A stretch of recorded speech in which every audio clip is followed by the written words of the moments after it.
মন্ত্রিত্ব ছেড়েও যেন বিতর্ক পিছু ছাড়ছে না ব্রিটিশ এমপি টিউলিপ সিদ্দিকের। এবার সেই এমপি পদও ছেড়ে দেওয়ার চাপে পড়েছেন তিনি। টিউলিপ সিদ্দিককে সবাই ভালো মনে করলেও তিনি এমনটি নন বলে মন্তব্য করেছেন যুক্তরাজ্যের বিরোধী দলের নেতা ডেভিড ডগলাস।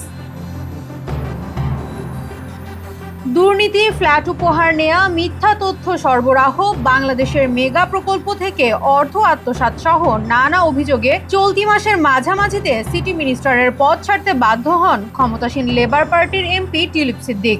সম্প্রতি তার বিরুদ্ধে ক্যাম্পেইন শুরু করেছে বিরোধী কনজারভেটিভ পার্টি।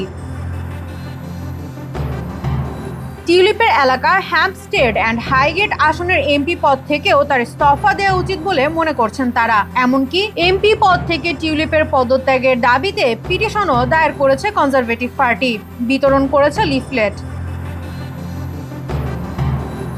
লিফলেটটিতে বাংলাদেশের রূপপুর পারমাণবিক বিদ্যুৎ কেন্দ্র থেকে শেখ পরিবারের $3.9 বিলিয়ন আত্মসাতের অভিযোগটিও উল্লেখ করা হয়েছে।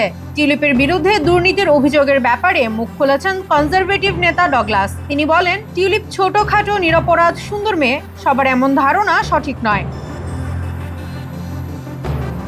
জনপ্রিয় লেবার এমপি টিউলিপ ক্ষমতাচ্যুত প্রধানমন্ত্রী শেখ হাসিনার বোন শেখ রেহানার মেয়ে।